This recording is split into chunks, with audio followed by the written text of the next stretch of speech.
on this edition of Should You Pay That Player? Starting out with the quarterbacks. Look, Justin Herbert, he's getting $60 million per year, or at least that's his cap hit for 2025. I think you got to pay him. He's not that upper echelon. He's not that tier one, the Allens, the Mahomes, the Burrows, the Jacksons. I don't think he's in that echelon, but if you're going to win a Super Bowl, you need at least a tier two quarterback. If everything breaks right, if the game script looks good, if your defense plays well, if you got good coaching, those tier two quarterbacks can outplay tier one quarterbacks. And look, you got to open up a checkbook. So I would approve. I would give my green stamp of approval on Justin Herbert's massive contract. Josh Allen, $58 million per year. I have no issue with it.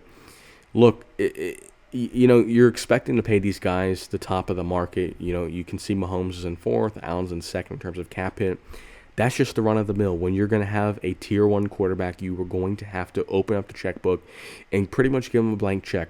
Now, if Josh Allen was making $88 million per year, then we would have an issue. It would just be so impractical. It would be such an unbalanced contract. But $58 million per year, I don't think that's an issue. Tua, $51 million per year, absolute disaster. Big X, I don't think he's talented enough. I think he's a tier 3 in a good year, but in most years, a tier 4 quarterback. Those are the guys that a tier 3 quarterback could win a Super Bowl if everything breaks right, if everyone's healthy, if you get the good calls. A tier 3 guy can win the Super Bowl if they've got great supporting talent, and when you're getting paid $51 million, and I'm being generous giving him tier 3 consideration, that's too much money. It's not possible for him to win a Super Bowl. Mahomes getting $10 million per year less than Justin Herbert, steal of a contract, obvious green stamp of approval.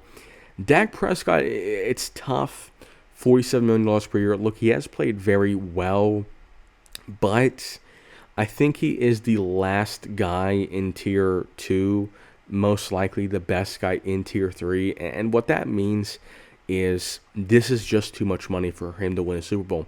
For him to win a Super Bowl, you need a Micah Parsons, and you need a CeeDee Lamb, and you need a George Pickens. And because he's getting paid this money, you can't keep a Micah Parsons. So I don't think that was a good contract, but I understand it. He's in that teetering zone.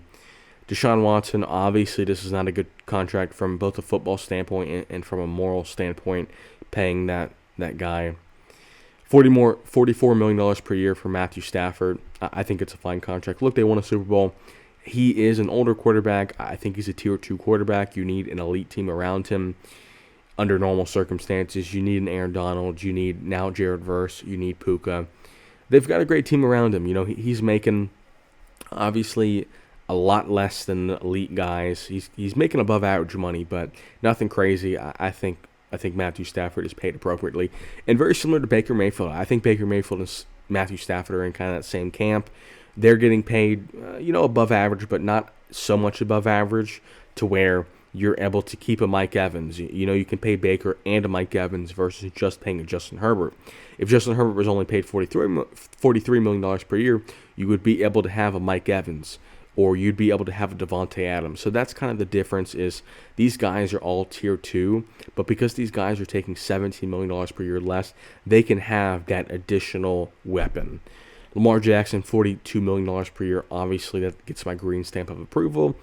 Jalen Hurts, although a lot of people are not very high on him, I also give this my green stamp of approval. $42 million per year is perfectly fine for that quarterback of that caliber. I also view him as a tier 2 guy. Wins a lot of football games. Brock Purdy, big X. This gets me a big X. Look, Brock Purdy is just not that much above replacement level. He is definitely better than Geno, as you can see, but he's I'd say he's on the Tua level, maybe a little bit better than Tua. He's probably a clear tier 3 guy in the sense that for him to win a Super Bowl, you have to have one of the elite teams of all time. You have to have that 49ers team with that vaunted pass rush and a great secondary and McCaffrey. And he still lost the Super Bowl even with that, so I would not have paid him that money. Geno Smith, big X. Geno Smith is a below-average quarterback. He's just not good. So paying anyone that's not good is a bad idea. Sam Darnold, too early to tell. I'm not a big Sam Darnold guy, but $37 million per year definitely allows you to get a lot of talent around him to make him look better. So we'll see. Same pay rate for Trevor Lawrence. I think Trevor Lawrence is in that kind of bottom of tier 3. Trevor Lawrence would need a miracle to win a Super Bowl or even compete for it. I don't think you pay those guys. I think tier 3 guys are guys you pay $5 million per year, and if everything breaks right, maybe you win a Super Bowl. Joe Burrow, perfectly fine. We know that's green stamp approval. Rookie contract for Cam Ward. I'm not going to talk about that. Kyler Murray, look, he hasn't panned out, but I do understand the contract for him. I would have probably paid him. Kirk Cousins makes no sense. The fact that you pay him and then draft a quarterback, and now you have a lot of money tied up in quarterbacks, a lot of draft capital tied up in quarterbacks, and no good quarterbacks. Justin Fields, you took a flyer on him, didn't work out. That's fine. Jared Goff, perfectly fine. And now we're going to go to running backs. Now, Ashton Jeanty, I know I had mentioned I'm not going to talk about rookie contracts, but look, he's making the most. He's got the highest cap hit in the league. I think from a draft capital standpoint, way overdrafted. And from a financial standpoint, top 10 draft picks should be quarterbacks, left tackles, cornerbacks, and pass rushers. You should not be taking running backs, tight ends, or linebackers. Barkley makes sense. Look, I don't love paying running backs. $16 million per year is nothing. That's an average wide receiver 2 number. I mean, $60 million is nothing for an elite guy. Green stamp of approval. Same thing with McCaffrey. They weren't able to win the Super Bowl with him, or at least not yet. And kind of same thing with Derrick Henry. Look, these 3 running backs, the upper echelon, although I don't love paying running backs, if they stay healthy, these guys are game changers, especially on good teams, being able to finish out games. Jonathan Taylor, we've seen, is a game changer. These 4 guys are all auto. Makes sense. Pay them. Marion Hampton, he's a rookie. We'll have to see.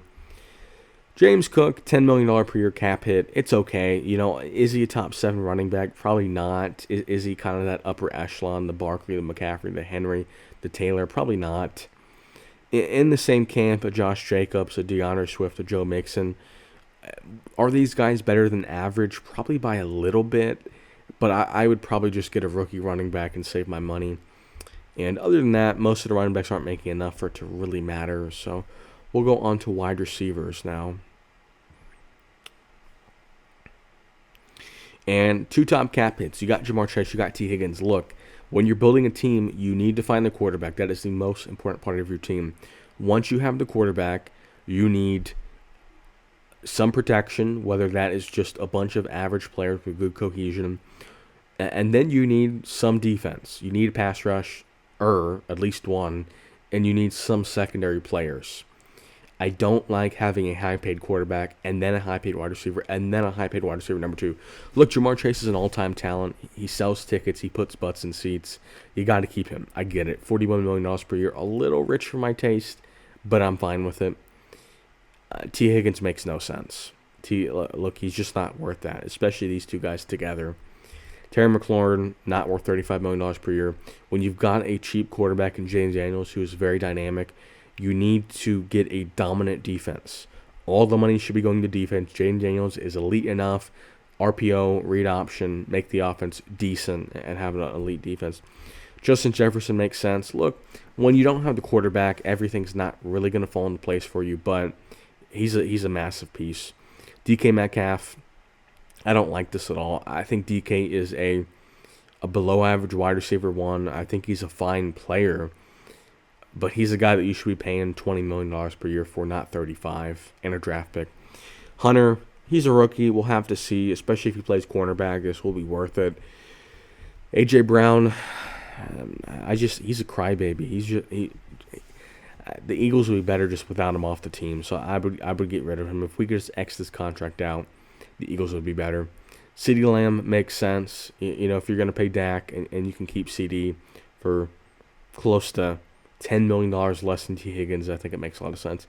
Tyreek Hill, I think it's a fine contract. It didn't work out for the Dolphins, but I think it's a fine contract.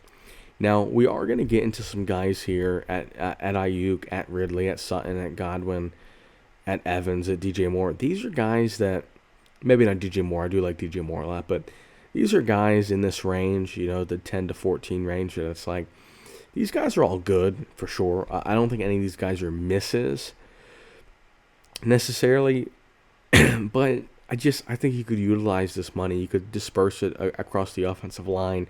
Is Calvin Ridley that much better than the 100th best receiver that's getting paid $2 million per year? I don't think so. I think he's better, but not that much better. Devontae Adams is worth the money. He's absolutely performed this year. Stephon Diggs, I would say, is also worth the money. He's definitely helped Drake May. Pittman, not really. This team would be even better if that money was spent on another defender. Tedero, he's a rookie. We'll have to wait and see. Debo, no way. His money and Terry McLaurin's money could be much better spent. You've got Amon-Ra and J-Mo. I believe J-Mo is on a rookie contract. I'm not sure. Yeah, I'm not totally sure if he's on a rookie contract still or not. But we'll go to tight ends and see what tight end contracts make sense. Trey McBride, no way, Jose. Look, when you don't have the quarterback, left tackle / right tackle, pass rusher, and cornerback, no point in paying a tight end. Just completely irrelevant. George Kittle, you don't have the quarterback. You do have the left tackle. You do have the edge rusher. You do have that strong run game with a play action. I think this contract makes sense. Kelsey obviously makes sense. Loveland's a rookie on a rookie contract. And other than that, most of these guys aren't making that much money. I mean, probably could maybe spend that money in better places, but for the most part, these guys aren't making so much money to where it's an issue. And we'll just go defense as a whole and talk about defense. Micah Parsons, I don't mind it. He's been very impactful. That Packers defense has been elite. You got the quarterback, you get the pass rusher. You got to bank on him being a game changer, and I think he is.